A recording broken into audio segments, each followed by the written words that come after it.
Welcome back. Elon Musk is under fire this morning. The Securities and Exchange Commission laying out the details of its lawsuit against the CEO of Tesla. It all stems from Musk's tweet last month alleging he secured funding to take Tesla private.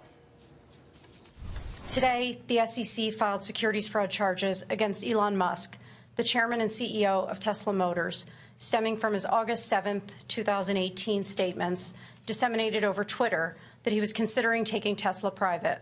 We allege that Musk's statements were false and misleading because they lacked any basis in fact. The SEC's complaint, which was filed earlier today in federal district court in the Southern District of New York, seeks a finding that Musk committed securities fraud, an injunction prohibiting him from doing so in the future, civil penalties, disgorgement of any ill-gotten gains, and a bar prohibiting Musk from serving as an officer or director of a public company in the future.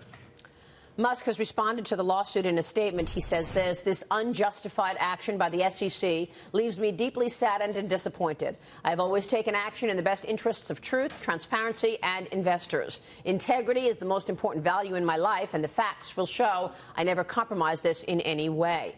Joining us right now is the Wall Street Journal's technology and autos reporter, Tim Higgins. Tim, thanks very much for weighing in. Your reaction to this. Is this the beginning of the end for Elon Musk? Well, surprising how quickly the SEC moved on this. These things usually take, months, if not years. Here they are out, weeks afterwards, really suggesting that it's, to them, an open and shut case. It could spell some trouble for Tesla, really, without Elon Musk at the helm. Yeah, that's what I want to ask you about. But first, let me get your reaction, Gary. Well, there's two takeaways. One is that normally the SEC settles these things far ahead of actions like this.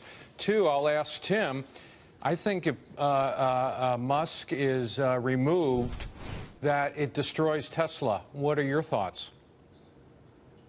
That's a good question. There's not a lot of companies where the CEO and the brand are so intertwined. You've seen the stock just soar in recent years, and that's a large part because of investor enthusiasm for Elon Musk's vision of the future of personal transportation. So not having Elon Musk there could spell, some trouble for them raising funds. They need to probably raise some money. Are people going to be as excited to be in that stock? Are they going to be as excited to be buying the cars? Stock is down 10%, Higgins.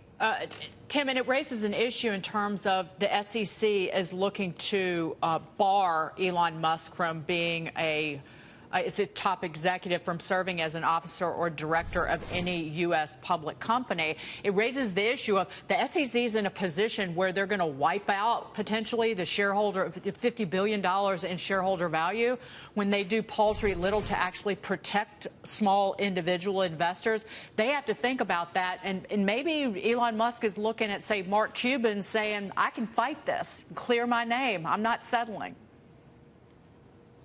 Yeah, in a lot of ways, this is almost classic Elon Musk. He likes to push back when he feels like he's wronged.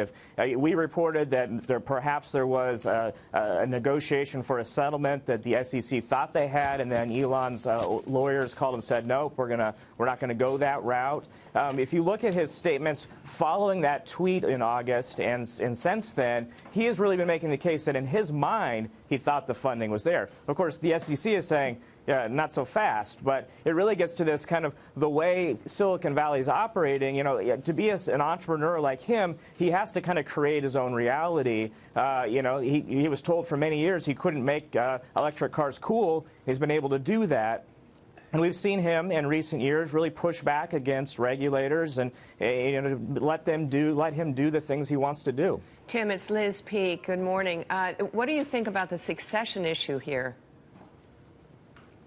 Well, it's a huge question.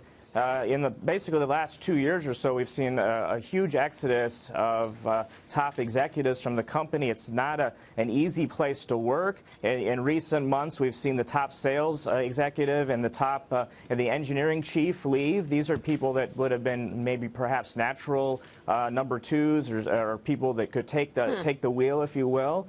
But now they're gone, and the bench is not very deep. Yeah. By the way, you just said he said he believed when he did the tweet that he had the funding. Are you saying he believed the funding was at $420 a share, or was that some kind of a joke?